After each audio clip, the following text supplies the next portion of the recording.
Okay, so today I wanted to continue on lecturing on Brian Turner's collection of poetry, Here Bullet.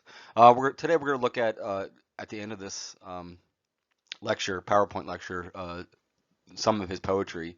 But first, I wanted to set up sort of the idea and speak towards the idea of war poetry as sort of a subgenre, something we mentioned in the past, nothing new, but that it has its own appeal, has its own sort of aesthetic or elements that it adheres to, or the way it wants to communicate to the reader. So let's go ahead and take a look at other war poetry that I believe we can include in this subgenre, to include Walt Whitman and some other ancient texts even. Okay, we have two poems here. O Captain, My Captain by Walt Whitman, and the Odes of Solomon. Uh, both of these I would put into the subgenre. Well, first, O Captain, My Captain, the subgenre of war poetry, and Odes of Solomon. It's not in that same genre, of course. It's more sort of a biblical slant, but it does adhere in a way and connect in a way to Walt Whitman's poem O Captain, My Captain. So let's take a look at that. So I'll just read the beginning of O Captain, My Captain. O Captain, My Captain. O Captain, my Captain, our fearful trip is done. The ship has weathered every rack. The prize we sought is won. The port is near. The bells I hear. The people all exulting. While follow, wild follow eyes the steady keel. The vessel grim and daring. But oh heart, heart, heart! Oh the bleeding drops of red, where on the deck my captain lies, fallen down cold and dead. O Captain, my Captain, rise up and hear the bells. Rise up, for the flag is flung, for the bugle trills, for the bouquets and ribbon wreaths. For you the shores a crowding, for you they call, the swaying mass, their eager faces turning. Here, Captain, or sorry, dear Father, this arm beneath your head, it is some dream on the deck. You've fallen cold and dead. Okay, so I'm not going to read the rest of it. You can read it at your leisure.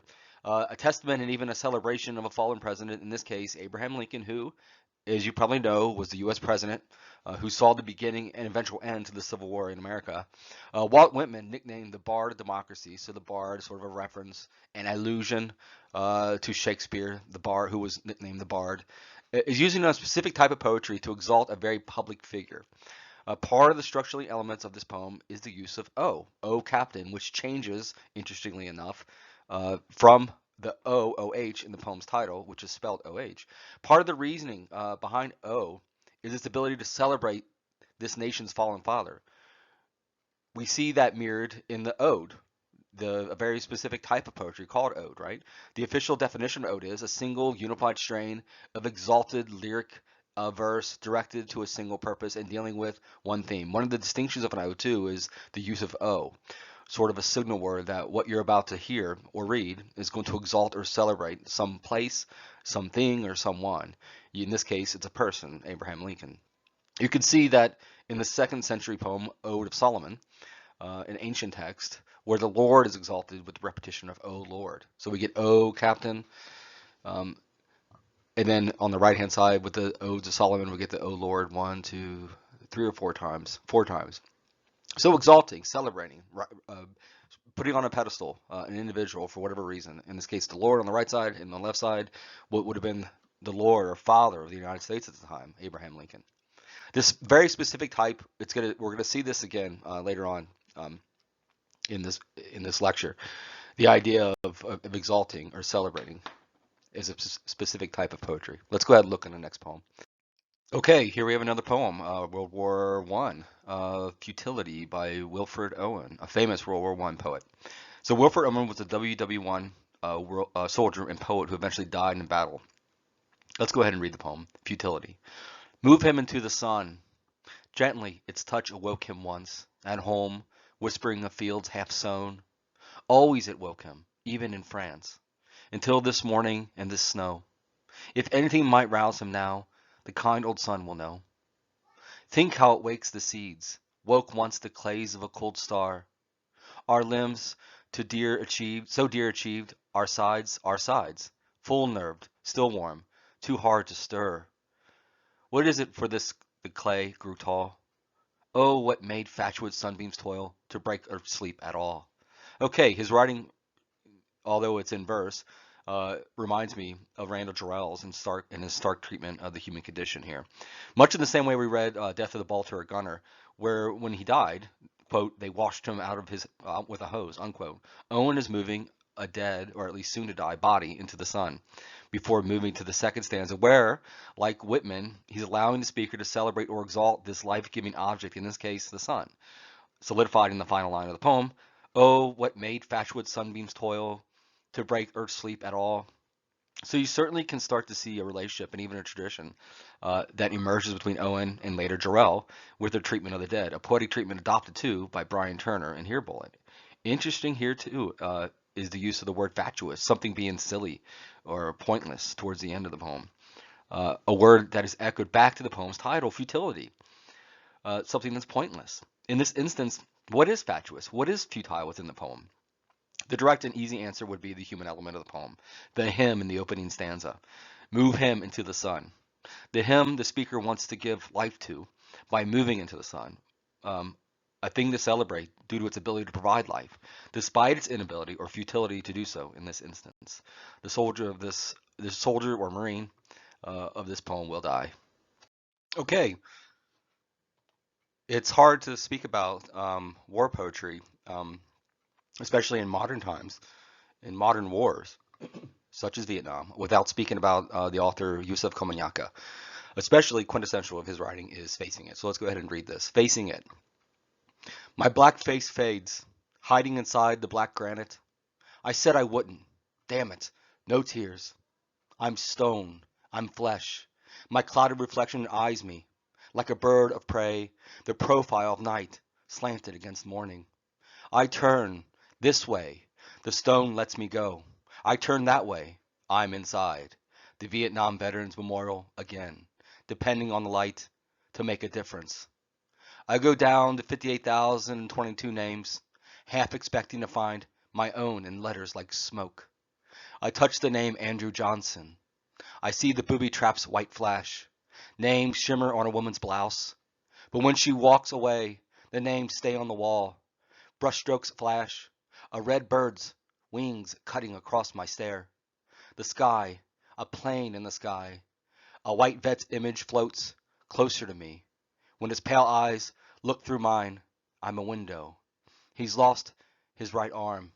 Inside the stone, in the black mirror, a woman's trying to erase names. No, she's brushing a boy's hair.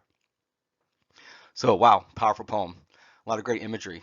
Notice the use of also Komunyakaa accessing birds, the way we see a great deal. We're going to talk about this tomorrow in the next lecture on the 14th. But he's talking about birds within his poem that Brian Turner echoes the same thing. He talks a lot about birds within Here Bullet, uses bird imagery, bird action, bird perching, birds viewing, as almost as we spoke about before, as sort of it being the observation, it being the poet of witness, accessing those birds as some figure to push forward the idea of poetry of witness. So Facing It is a poem by American poet and author Yusef Komunyakaa. It is a reflection on Komunyakaa's first visit to the Vietnam Veterans Memorial. Komunyakaa served in Vietnam and was discharged from the Army in 1966, during which time he wrote for the Army newspaper called Southern Cross. It is the second poem written by Komunyakaa about Vietnam. Poet R.S. Gwynn has referred to the poem as the most poignant elegy that has been written about the Vietnam War. I think that's great characterization by Gwynn, but what exactly is an elegy? Well, if the ode celebrates, the elegy's sole occupation is to mourn. A proper definition of the poetic form of elegy is a sustained, formal poem setting forth meditations on death or another solemn theme. The meditation, think of that as what the poem is most concerned with, often is occasioned by the death of a particular person, but it may be generalized observations or the expression of a solemn mood. In this way, I think Komunyakaa is meditating on this war memorial and is also elegizing. That is to say, mourning the death of the boy. The poet and narrator alike are facing it. They're facing death. Vis-a-vis the woman who's attempting to erase names, and all other visitors to the monument are doing the same. Again, like Turner's P.F.C. Miller in his poem titled, aptly enough, Elegy, Komunyakaa is being both specific and general. Specific in the sense that we get an actual soldier or Marine's name, Andrew Johnson, something we spoke about earlier with regard to postmodern's tendency to obliterate grand or meta narratives, always bringing it back to the individual. In this case, the individual name, Andrew Johnson. And in Turner's case, P.F.C. Miller. In general, however, Komunyakaa is going against that idea by accessing a very common last name with Johnson. as if to show that everyone who has lost their lives, no matter what creed, background, or lineage, or even branch of service, should be part and parcel with the testament of this type of monument, as well as this elegy. I wish I could say the structure of this poem, how it is in nearly or two nearly equal stanzas, is mimetic of the actual Vietnam monument and memorial. It's not, however. I had to split the poem, which is one long stanza, into two just to fit the slide. Okay, let's go ahead and read Autopsy by Brian Turner. Autopsy. Staff Sergeant Garza, the mortuary affairs specialist from Missouri, switches on the music to hear, "There's a long black cloud hanging in the sky, honey," as she slices out a Y incision with a scalpel, from collarbone to breastplate, from the xiphoid process down the smooth skin of the belly, bringing light into the great cavern of the body. In the deep flesh, where she cuts the cords which bind the heart, lifting it in her gloved palms, weighing and measuring the organ, she can't help but imagine how fast it beat when he first kissed Shauna Allen, or how it became heavy with whiskey, and what humbled him. What Garza holds in her hands, 34 years of life, will be given in ash to the earth and sea, if we're lucky, by someone like her, singing low at the chorus, "There's a long black cloud hanging in the sky, weather's gonna break, and hell's gonna fly. Baby, sweet thing, darling."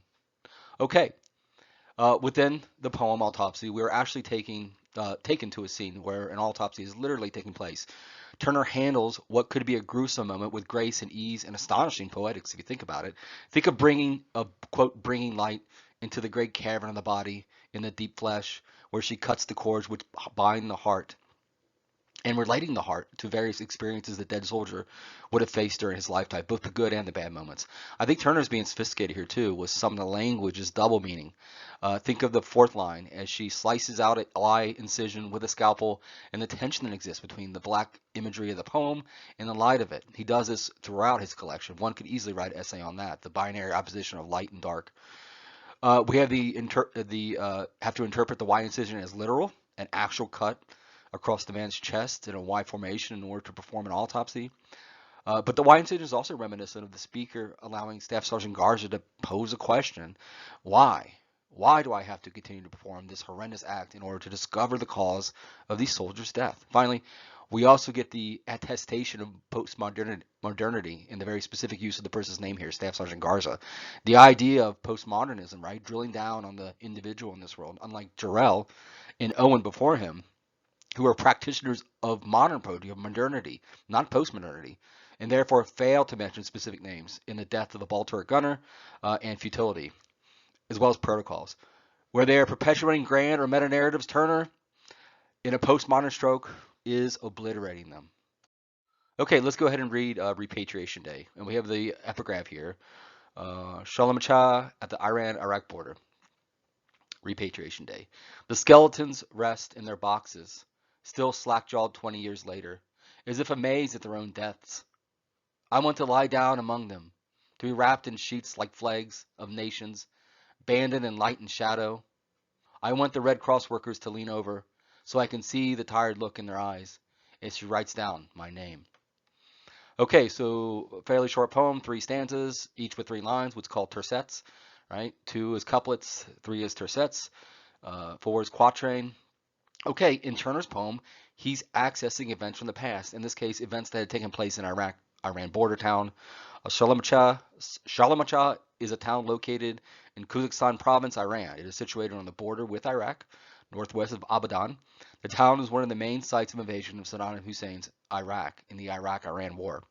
Some 50,000 Iranians died in the fighting around the town, and there is today a war memorial in their memory. Here again, by accessing an artifact from the past, such as this war, Turner is pulling us into the instability of this region of the past and present even. So we get the Iraq-Iran war, and he's accessing and connecting it with the Iraq war of the present, at least in the present back then of 2003, 2004.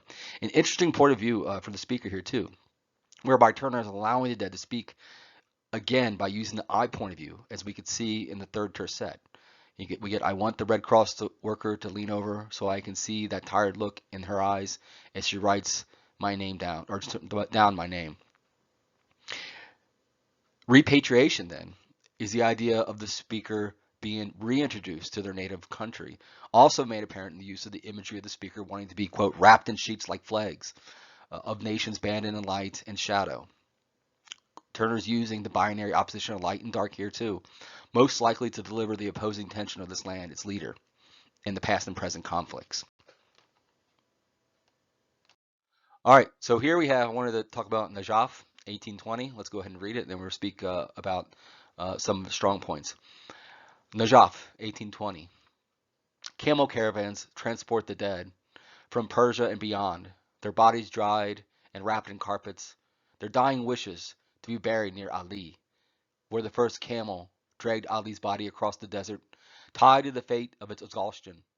Najaf is where the dead naturally go, where the gates of paradise open before them in unbanded light, the blood washed clean from their bodies. It is November, the clouds made of gunpowder and rain, the earth pregnant with the dead, cemetery mounds stretching row by row with room enough to yet for what the years will bring. The grave diggers need only dig, shovel by shovel. Wow, some interesting language within this poem. I just wanted to lecture on the poem because it has a strong poetic line, such as unbanded light. Notice he used banded light in the last poem, so he's tinkering with this idea of banded light, unbanded light, light in general versus dark. Had he only mentioned light and never used any dark imagery or words that are just by the very nature reminiscent of dark, if he just used light, it still begs the question of dark because of the binary opposition.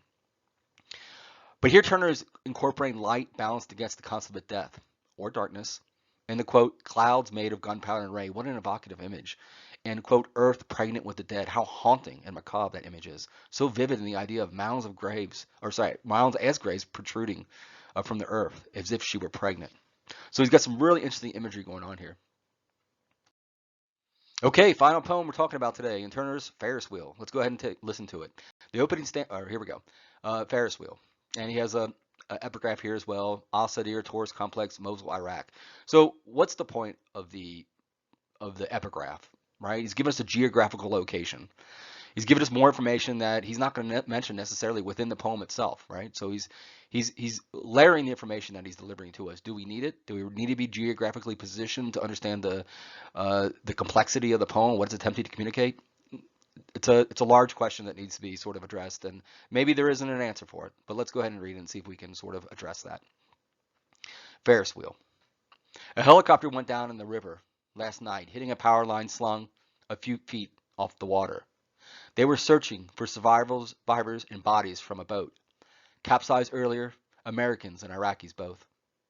It's dawn now, and the sky drifts low and flat and cold. The way search boats on the Tigris drift further and further downriver.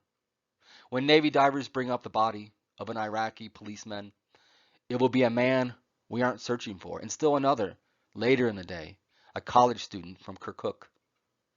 It will be a long week of searching, like this, every morning near the shoreline, restaurant where open fires are fed, kindling and tinder, a cook's hands lifting the silver bodies of fish, weighing them on scales. The history books will get it wrong. There will be nothing written about the island Ferris wheel, frozen by rust like a broken clock, or about the pilot floating unconscious downriver, sparks fading above as his friend swam toward him. Instead of the shore, how both would drown in this cold, unstoppable river. Wow. So the opening stanza and even most of the poem itself is almost journalistic in nature, the way it's structured, tempered from any emotion even. In this way, Turner is allowing the scene to be more objective, not allowing the speaker or actions within the poem to emote or feel sorrow for themselves. There's both a literal Ferris wheel within the poem, but also the metaphorical, how war, instability, transgression is an endless wheel, a poignant commentary on the human condition, I should think. What's interesting here, too, is the imagery of the broken clock. So this Ferris wheel, it in of itself stands for something. It's symbolic of something. As we spoke about before, war being endless, part of the human condition. But a broken clock, as if time had stopped on this during this moment, only to perpetuate itself forever. Okay, check out Brian Turner's interview where he reads from Here Bullet. It's about 26 minutes long, I think. As I said before, always interesting to hear the actual poet read his or her poetry. So there's the link. As always, please email me if any questions or concerns. Also, the Here Bullet discussion for May 13th has been posted to Blackboard on the left-hand side. Click on it. Uh, I start the conversation with a question or a suggestion for where sort of to steer the commentary for the discussion. You don't have to react to that. You can react to someone else. You can just type your own thoughts within the discussion. It's due by when the essay is due, which is midnight of next week on Monday. Okay, guys, email me if you have any questions. Thanks a lot. Bye.